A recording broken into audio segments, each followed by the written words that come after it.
Gideon Nash found the woman standing in his stable at dawn, holding a rope, not threatening him with it, offering it. Her hands trembled as she extended the coiled length toward him. But her eyes held something worse than fear. They held purpose. She wore a dress that had seen better years, torn at the hem, dust coating the fabric like she'd walked through the night. Behind her, his horses shifted nervously, sensing something wrong in the air. When she spoke, her voice didn't match her appearance. It was steady, certain. "Take me as your prisoner. Save my family." Gideon stood frozen, coffee cup halfway to his lips, trying to understand what kind of madness had walked into his stable. Women didn't offer themselves as prisoners, not here, not anywhere. But before he could respond, she added something that made his blood run cold. "Sterling Maddox sent me to you specifically. 3 days earlier, Willa Glenn had been a different woman. She'd had a home, modest but hers. She'd had her 2 children sleeping safe in their beds, her younger sister recovering slowly from fever in the back room. She'd had debts, yes.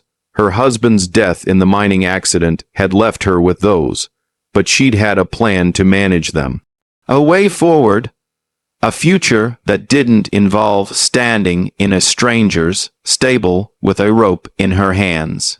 Then Sterling Maddox had arrived at her door with papers, legal documents he'd called them, proof of debts her husband had supposedly incurred, numbers that made no sense, amounts she'd never heard of.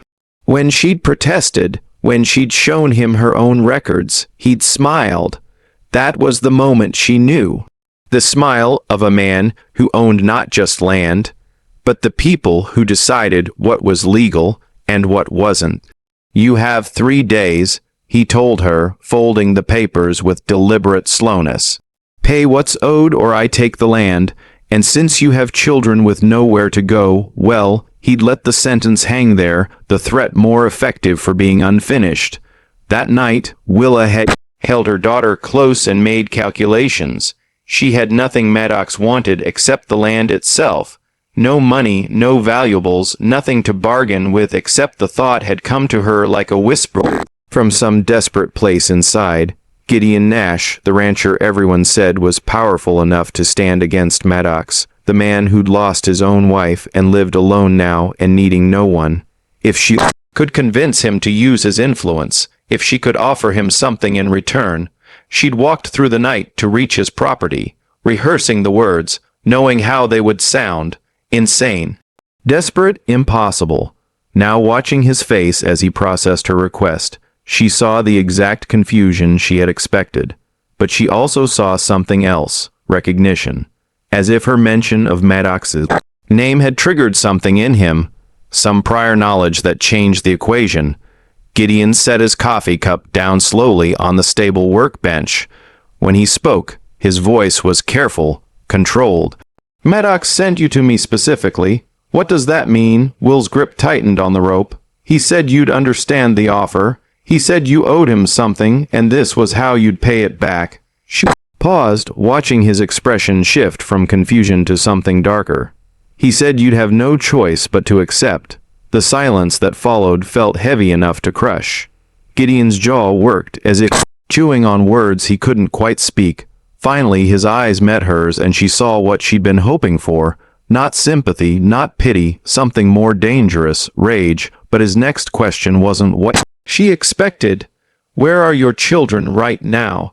The way he asked it, urgent, almost fearful, made her heart stop because Gideon Nash suddenly looked like a man who knew something she didn't. Something about Maddox that made leaving her children alone, even for a few hours, a mistake she might not survive. Will's breath caught in her throat. The way Gideon asked about her children wasn't casual concern, it was immediate dread, the kind that came from knowing something specific and terrible. Her voice came out smaller than she intended. "There with my sister at the house." Why? Gideon was already moving, not toward her, but toward the tack room where his saddle hung. His hands worked with practiced speed, lifting the heavy leather, checking the cinch with fingers that had done this 10,000 times. How sick is your sister? She's recovering. The fever broke 2 days ago. Willa stepped forward, the rope still clutched in her hands. Forgotten now. What do you know? What's Maddox's planning? He didn't answer immediately. Instead, he led his horse from the stall, a large roan mare that huffed softly at the early hour. As he threw the saddle across the animal's back, his jaw was set tight enough to crack stone. Finally, without looking at her, he spoke. Maddox doesn't send people to make deals. He sends them to create leverage. He pulled the cinch tight with more force than necessary. If he sent you here, it means he's already at your house. The words hit Willa like a physical blow. Her knees nearly buckled.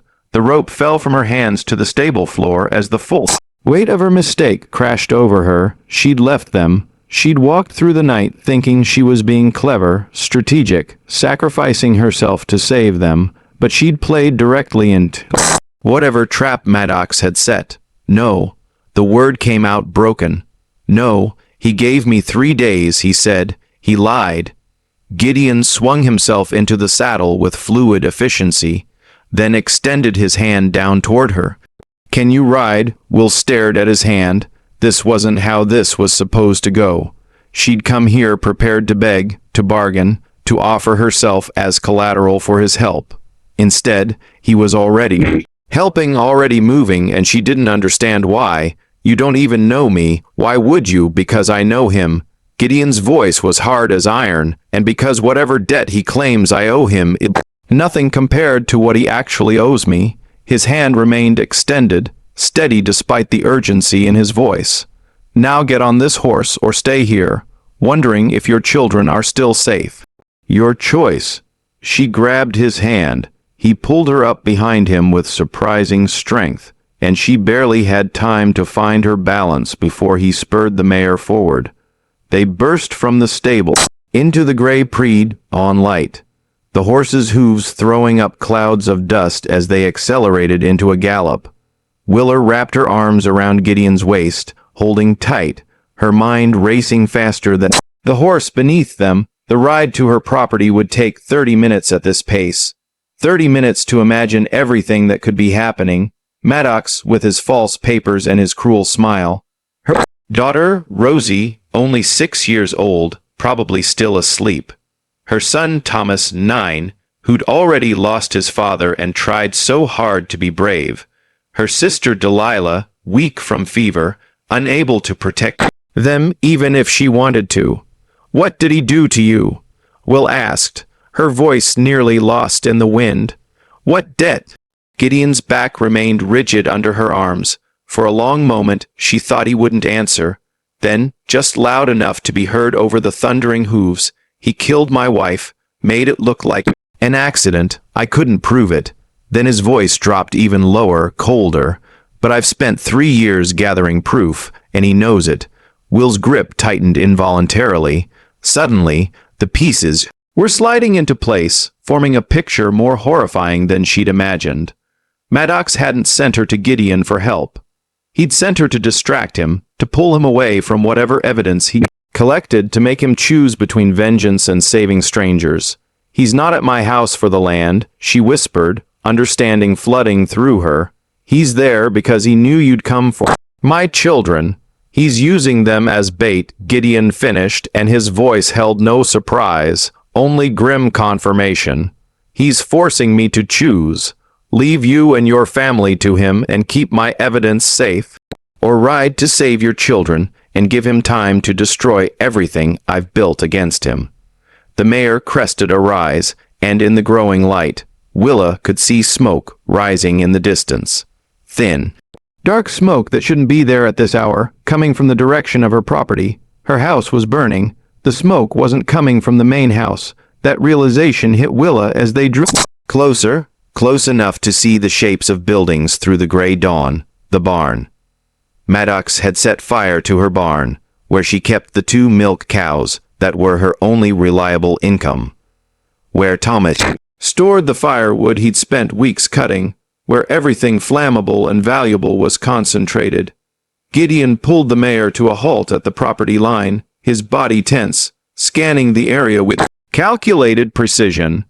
3 horses stood tied to Willa's fence, expensive animals well fed and groomed.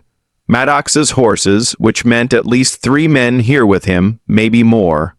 Stay on the horse, Gideon said, already dismounting. If this goes wrong, you ride straight to town, find Sheriff Harland, tell him everything. Heron works for Maddox, Willis said bitterly, sliding down despite his order. Everyone knows it. Not everyone. Gideon's hand moved to his belt, checking something there. Not a weapon exactly. Willa couldn't see clearly in the dim light. Harlan's daughter married my brother. He owes me more than he owes Maddox. If it comes to that, before Willa could respond, her front door opened, not violently, not rushed. Calmly, as if the man emerging owned the place. Sterling Maddox stepped onto her porch, his coat immaculate despite the early hour, his hat set at a careful angle, behind him visible through the doorway. Willa could see her sister Delilah standing, rigid with fear, holding Rose's hand. Thomas stood beside them, his young face trying for bravery, but achieving only terror. They were alive. That was all that mattered in that first instant.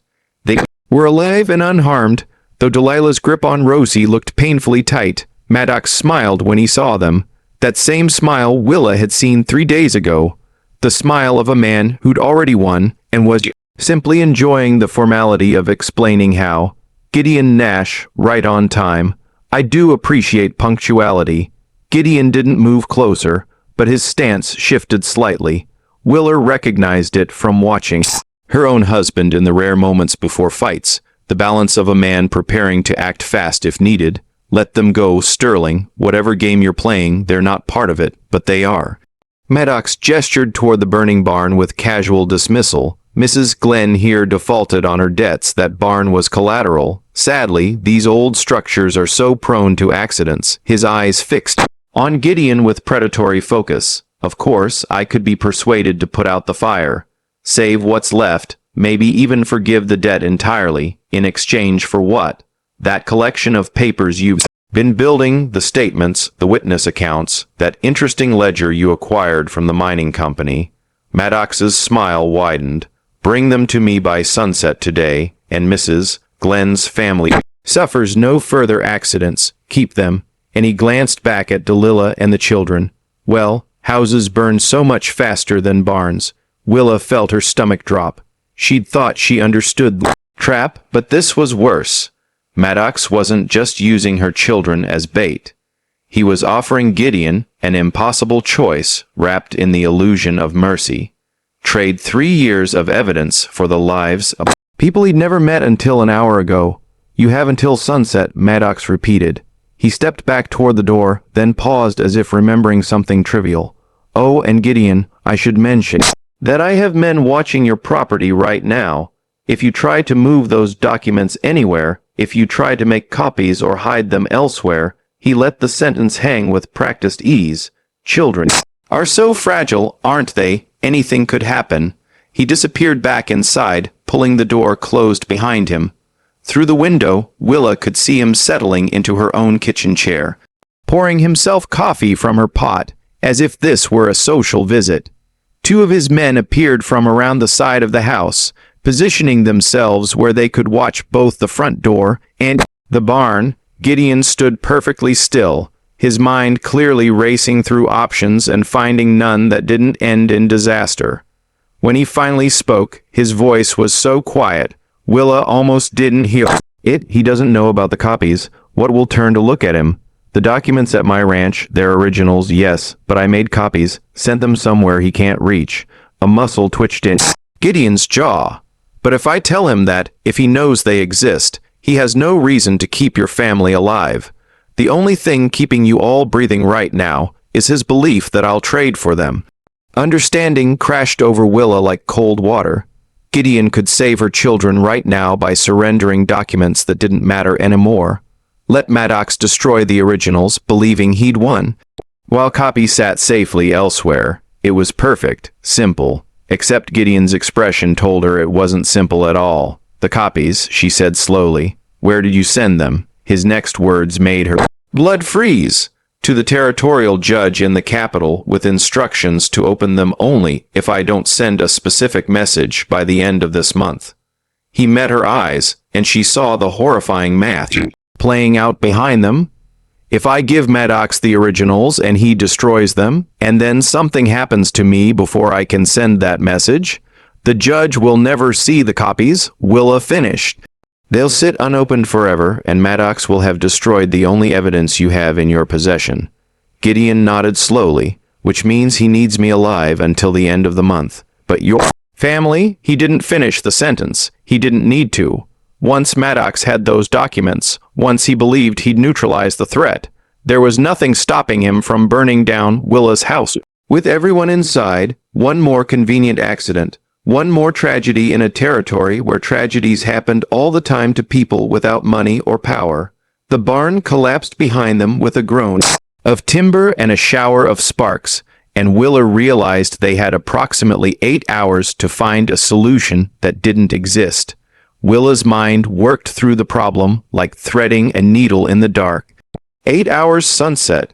A man inside her house holding her children. Another man's 3 years of work hanging in the balance.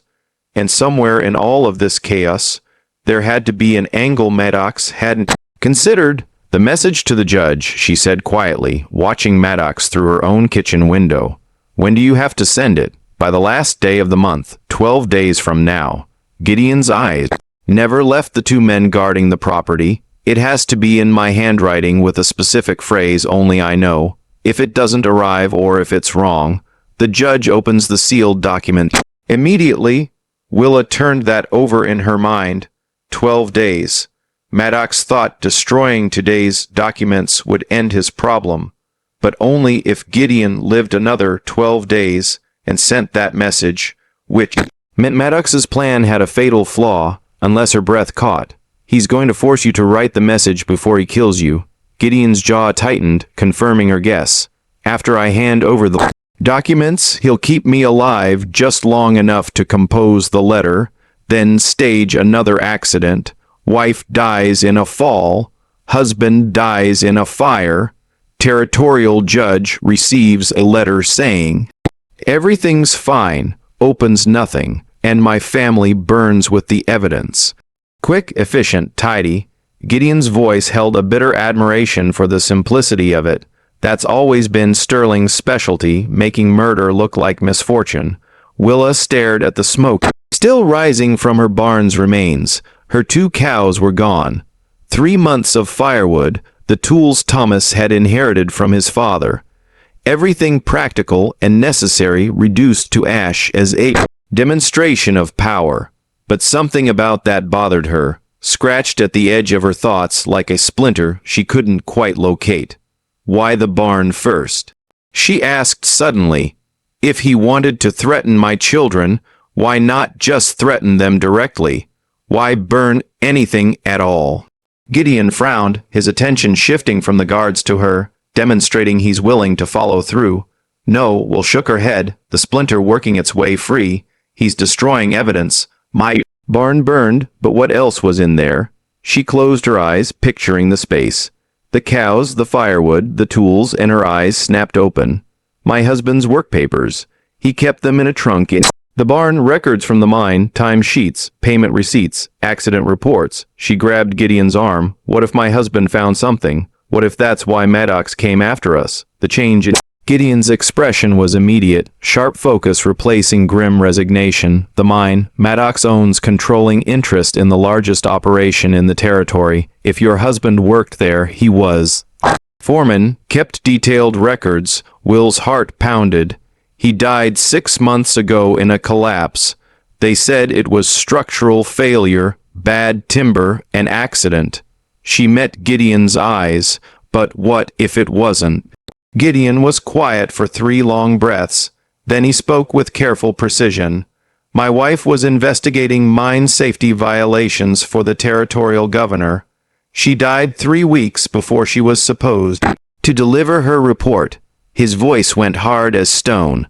A fall from her horse.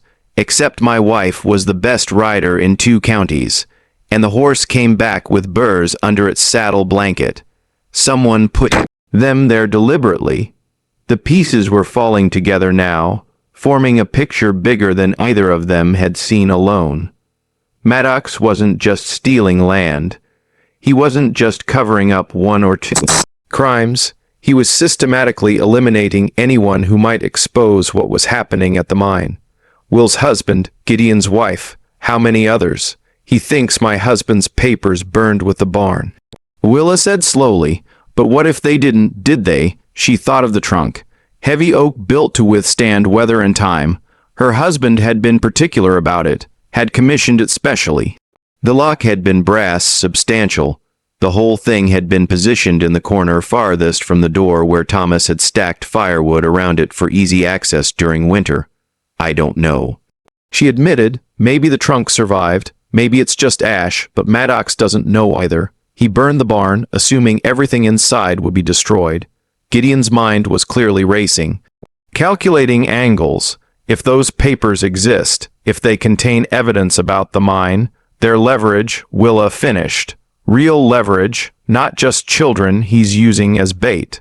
But the hope lasted only seconds before reality crushed it. The barn was still smoldering. Maddox's men stood between them and the ruins. Even if the trunk had somehow survived, getting to it meant crossing open ground under the watch of armed men, and they had less than 8 hours before Maddox decided waiting was pointless and moved to eliminate all witnesses. Willa looked at Gideon, then back at her house, where her children waited in terror. Her offer in his stable that morning felt like it had happened in another lifetime. She'd come to bargain herself as a prisoner. Instead, she'd walked into something far larger and more dangerous than unpaid debts. She'd stumbled into the kind of conspiracy that got whole families erased from existence. We need to get to that trunk, she said quietly. But first, we need to get my children out of that house. Gideon nodded slowly. Then he did something unexpected. He took off his gun belt and handed it to her. Can you shoot? My husband taught me. Good. He pulled a folded paper from inside his coat, the edges worn with handling. This is a map to where my brother lives, 2 hours ride northeast. If this goes wrong, you take your family there. Tell him everything. He'll know what to do with the information. Willa stared at the gun belt, the weight of it real and terrible in her hands. What are you going to do? Gideon's smile was thin and cold. Something Sterling won't expect. I'm going to give him exactly what he wants. He started walking toward the house, hands visible and empty, calling out loudly enough for Maddox to hear through the walls. Sterling, let's talk terms. And Willa realized with creeping horror that Gideon Nash was offering himself as a prisoner in exchange for her family. The exact trade she tried to make that morning reversed. Maddox appeared in the doorway before Gideon had crossed half the distance. He looked amused rather than surprised, as if this outcome had been inevitable all along. Terms. Civilized. Come inside, Gideon. Let's discuss your surrender properly. The children and the woman leave first, Gideon called back. Then we talk. Negotiations typically involve both parties having something the other wants. Maddox leaned against the door frame with calculated casualness. Right now, I have everything, you have nothing, so let me propose alternative terms. You come inside. Wait together until your man brings those documents from your ranch. Once I've confirmed they're authentic and complete, then Mrs. Glenn and her family may leave. He paused deliberately, assuming, of course, that you cooperate fully with the letter we're writing portion of our arrangement. Will felt sick. Maddox wasn't even pretending anymore. He was stating plainly that he intended to force Gideon to write the message to the judge, then kill everyone who knew the truth. The only question was timing, hours, minutes. How long would he wait before deciding patience was unnecessary? But Gideon didn't flinch. He kept walking forward, steady and deliberate until he stood at the base of the porch steps. I'll come inside. I'll write whatever you want. I'll hand over every document personally. His voice carried across the yard with perfect clarity. But I need your word that Mrs. Glenn's family walks away unharmed. My word. Maddox's smile widened. You want the word of a man you believe murdered your wife? That seems optimistic. I want the word of a man who understands that I've made arrangements. People who will ask questions if I disappear. People whose curiosity you can't buy or threaten. Away, Gideon's tone never changed, never showed fear or anger. Pure negotiation. Let the family go and you have me completely. I'll be cooperative compliant. Everything you need, keep them, and I'll make this as difficult and time-consuming as possible, and the longer we wait, the more people notice we're here. Maddox considered this with the expression of a man doing mathematics in his head, weighing risks, calculating probabilities. Finally, he straightened. Very well. The woman and her mongrel collection may leave after you're inside after. I'm certain you're not attempting anything creative. Agreed. Gideon climbed the steps. As he passed Maddox and entered Willa's house, she saw his hand move subtly, touching the doorframe, a gesture so small and quick she almost missed it.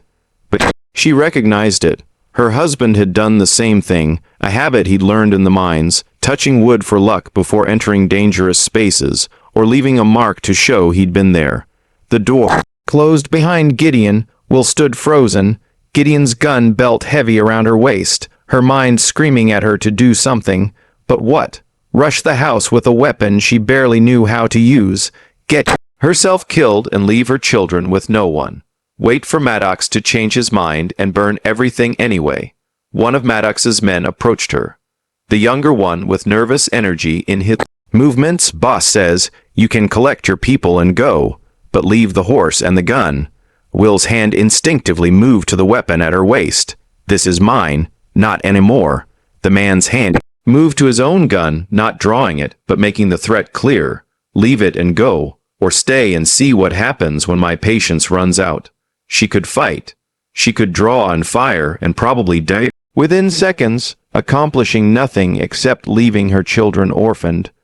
Or she could obey, collect Rosie and Thomas and Delilah, and ride away while a good man died inside her house trying to save them. Neither option was acceptable. Willa unbuckled the gun belt with deliberate slowness, her mind racing. As she handed it over, her eyes caught something in the ruins of the barn. A corner of dark wood, partially visible under collapsed timbers. The trunk, it had survived, not intact. She could see where fire had scorched the edges, but present, the brass lock glinted dully in. Morning light still closed. Go on, the man said, gesturing toward the house. Get your people. Willow walked toward her front door on legs that felt disconnected from her body. Behind her, she heard the man call to his partner, take the horse to the corral. Boss wants everything secured. The corral, not Coral. The wooden enclosure where she kept the 2 horses she still owned beyond the barn ruins. Right where that trunk sat half buried in ash and debris. The door opened before she reached it. Delilah stood there, face pale and tear-streaked, gripping both children's hands so tightly her knuckles had gone white. Rose's eyes were huge and terrified. Thomas tried to look brave but couldn't stop trembling. Mama, Rosie whispered, reaching for Willa.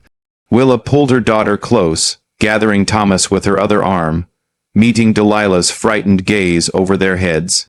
Behind them, inside the house, she could hear Maddox speaking in pleasant conversational tones, explaining to Gideon exactly how this would work, how the man would ride to Gideon's ranch and return with the documents, how Gideon would then write his letter to the judge, how quickly and painlessly everything could conclude if everyone remained cooperative. We're leaving, Willa told Delilah quietly, right now.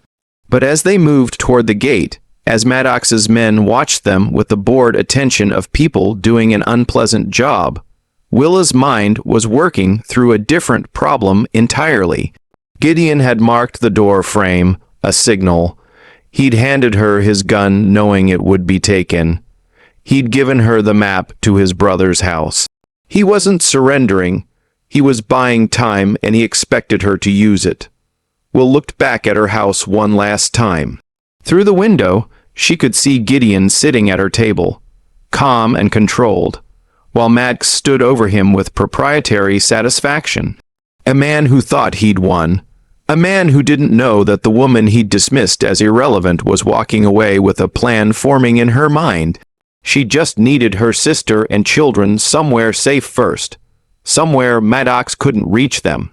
Then she needed to get to that trunk before anyone realized what it contained. And then somehow she needed to become exactly what she'd offered at dawn. A prisoner, but on her own terms, this time with leverage Maddox didn't know existed, and a burning need to ensure that Gideon Nash didn't die paying for her mistakes. Willow rode hard with her sister and children clinging behind her on the 2 remaining horses.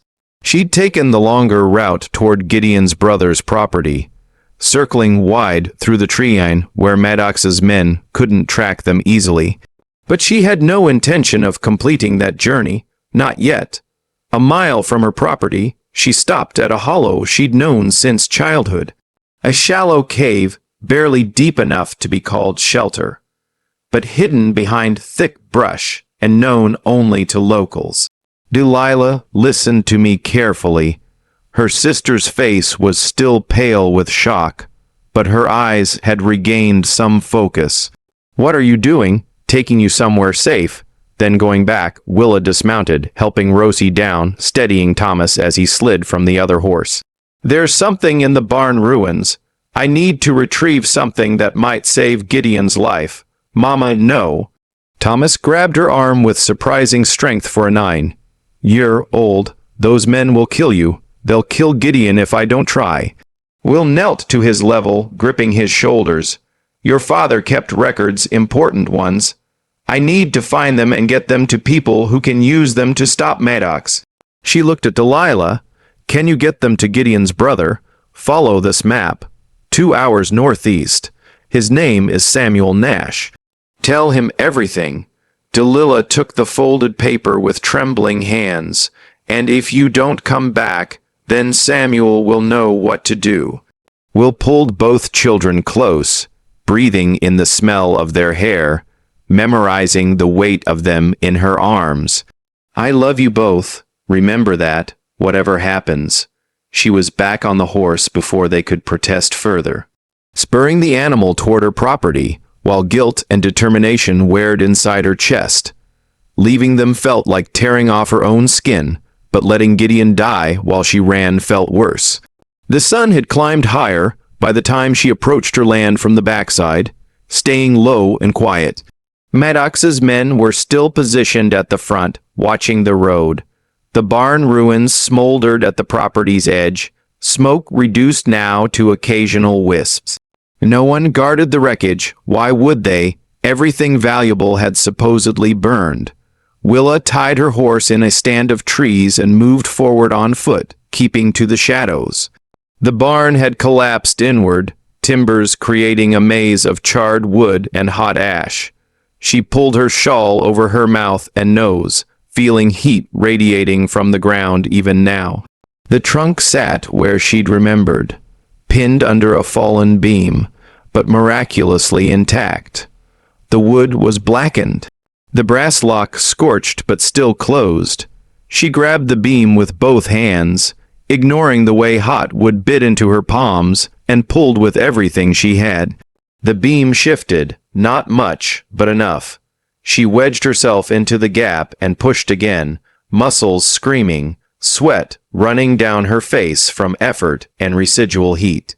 The beam rolled aside with a crash that made her freeze, listening for shouts of discovery. Nothing. The men at the front hadn't heard. Willa dragged the trunk free of the debris, her hands now properly burned, blisters already forming. The lock had warped from heat, but after 3 hard strikes with a rock it broke. She opened the lid with hands that shook from more than pain. Papers, dozens of them, her husband's careful handwriting documenting everything, time sheets showing miners working 16-hour shifts, payment records revealing men receiving half what they'd earned, accident reports listing structural failures that should have been impossible if proper materials had been used. And at the bottom, a ledger. Will's hands stilled as she read. Her husband had found Maddox's real books, the ones showing how much money had been diverted from mine safety to personal accounts, how substandard timber had been purchased and reported as quality material, how bribes had been paid to inspectors to overlook violations. But there was more. A letter in her husband's writing addressed to the territorial governor, dated 2 days before his death, never sent to whom it may concern. I have documented evidence of criminal negligence resulting in 17 deaths over 3 years. The owner, Sterling Maddox, has systematically compromised structural safety to increase profits. The collapse currently being blamed on geological instability was predictable and preventable. I fear for my safety in bringing this forward, but my conscience demands action. 17 deaths, not accidents. Murders committed through greed disguised as business decisions. Willa's hands trembled as she folded the letter carefully and tucked it with the ledger inside her dress. Her husband had died trying to do the right thing. Gideon's wife had died investigating the same crimes. How many others had Maddox silenced? She was replacing the trunk lid when she heard the voice behind her. Well, now this is unexpected. Willa spun. One of Maddox's men stood 10 ft away, his gun already drawn, his expression more curious than threatening. The younger one, the nervous one, but his hand was steady enough. Boss is going to want to see what you found, he said, gesturing with the weapon. Start walking toward the house, slow and easy. And lady, don't make me shoot you in front of your property. Boss prefers things neat. Willa stood slowly, her mind calculating and discarding options. She could run and likely die with a bullet in her back. She could fight and certainly die right here. Or she could walk toward that house, carrying the evidence that Maddox had killed to keep hidden. Walk toward Gideon. Walk toward the man who'd sacrificed himself for her family. Walk in as a prisoner, just like she'd offered at dawn. But this time, she had something worth trading. Something that terrified Maddox more than any testimony or witness statement. She had the proof he'd spent 3 years killing to destroy. I'll walk, Willa said quietly. Tell Maddox. I want to negotiate. The man laughed without humor. Lady, you're in no position to negotiate anything. But Willa touched the papers hidden against her chest, feeling their solid reality, and allowed herself the smallest, coldest smile. Tell him I have the mine records, the real ones, the ones my husband died protecting. She met the man's eyes steadily. Then let him decide if I can negotiate. The man's expression changed just slightly, just enough to show he understood exactly what those words meant. He gestured again with the gun, more urgently this time. Move now. And Willow walked toward her house, toward Gideon, toward the man who'd murdered her husband and countless others, carrying evidence that would either save them all or get them killed in the next 10 minutes. The guard shoved Willa through her own front door hard enough that she stumbled. Inside, the scene had the surreal quality of a nightmare, pretending to be ordinary. Gideon sat at her kitchen table, hands flat on the wooden surface, while Maddox stood by the window sipping coffee, like guests, like friends, like men not currently engaged in conspiracy to commit murder. Maddox's eyes lifted to Willow with mild annoyance, the expression of someone interrupted during pleasant business. Mrs. Glenn, I thought we'd agreed you were leaving. She was digging in the barn, the guard said, his voice tight with tension. Found something in a trunk, says its mine records. The change in Maddox was instantaneous. The pleasant mask didn't crack so much as simply cease to exist, replaced by something cold and predatory. He set his coffee cup down with deliberate care. What trunk? My husband's. Will's voice came out steadier than she felt. The one where he kept his work documents. The one you thought burned with everything else. Maddox crossed the room in 3 long strides. his hand shooting out to grab her arm. Give them to me? No. His grip tightened painfully. Give them to me now, or I'll have my man put a bullet in Nash's head while you watch. Gideon's voice cut through the tension. Calm as still water. She wouldn't have come back if she didn't have a reason, Sterling. And she certainly wouldn't walk in here just to hand you what you want. He finally looked up, his eyes meeting Willa's. She came back to negotiate. Didn't you, Mrs. Glenn? Will nodded slowly, feeling the papers pressed against her chest beneath her dress. I want the same thing I wanted this morning, my family safe. But now I have something you need even more desperately than Gideon's documents. Maddox's face had gone pale, then Reed, you have no idea what you're interfering with. 17 deaths. Willis spoke the number clearly, watching it land like a physical blow. That's what my husband documented. 17 men who died because you bought substandard timber and pocketed the difference. Because you falsified safety reports, because profit mattered more than human lives. The room went utterly silent. Even the guard by the door had gone still, his expression shifting from threatening to uncertain. 17 deaths was beyond business, beyond covering up evidence. It was mass murder dressed in ledger entries. Maddox released Willa's arm and stepped back, his mind visibly recalculating. You're bluffing. Nothing survived that fire. The trunk was oak built to last. The lock held. Will straightened despite her burned hands. Despite her fear, my husband wrote a letter to the territorial governor 2 days before he died. He never sent it because you killed him first. But I have it now, and I have his ledger showing exactly where the money went. Your money from safety equipment that was never bought from wages that were never paid. Gideon shifted slightly in his chair, and Willa saw understanding dawn in his expression. My wife's investigation. She was documenting the same thing from the legal side. If you combine what she found with engineering records, shut up. Maddox's voice had gone flat and dangerous. Both of you shut up and let me think. But Willa pressed forward, sensing an opening. Here's my offer. I give you these documents. You let both of us go. You stop threatening my family. You forget we exist. And what stops you from making copies, from telling everyone what you know? Maddox's eyes were wild now, desperate. A man watching his carefully constructed empire crumble. The moment I let you walk, you'll destroy me. Maybe, Willa admitted, or maybe we just want to survive. Maybe we're tired of fighting men with more power and money. Maybe we'll take our families and disappear into the territory where you'll never find us. You expect me to believe that? It was Gideon who answered, his voice carrying the weight of exhausted truth. I spent 3 years gathering evidence against you, Sterling. 3 years of my life consumed by the need for justice. And you know what I've learned. Justice doesn't exist for men like you. The law bends to money. Judges can be bought.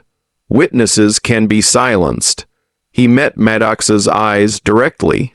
I'm tired. She's tired. Let us go and you never hear from us again. Keep pushing. And these documents end up in a dozen different hands before sunset.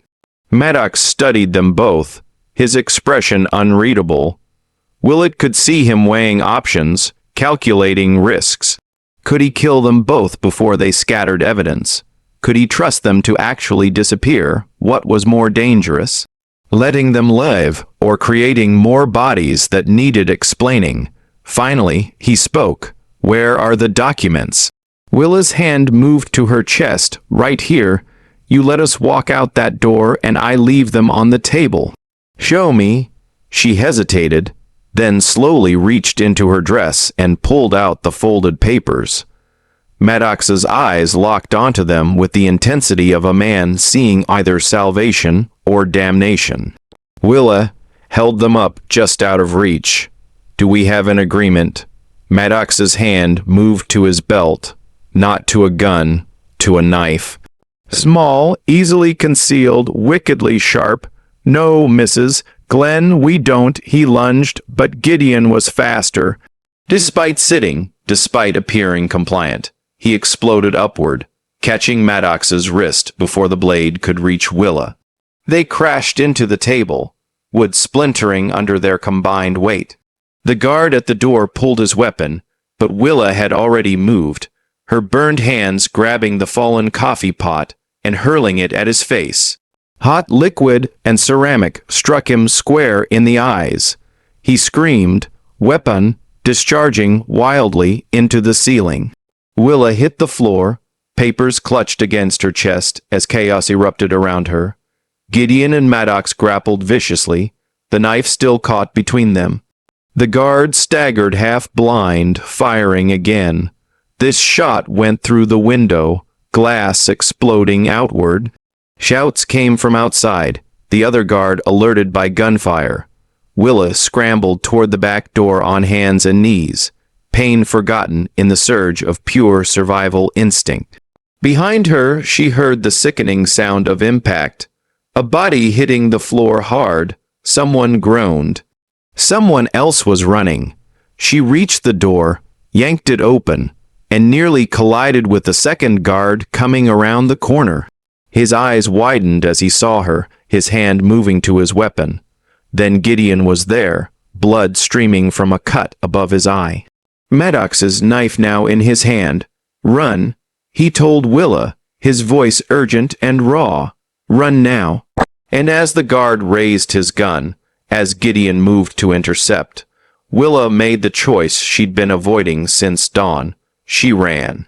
Willa ran through brush that tore at her dress and skin. The documents pressed so tightly against her chest she could feel each crease through the fabric. Behind her,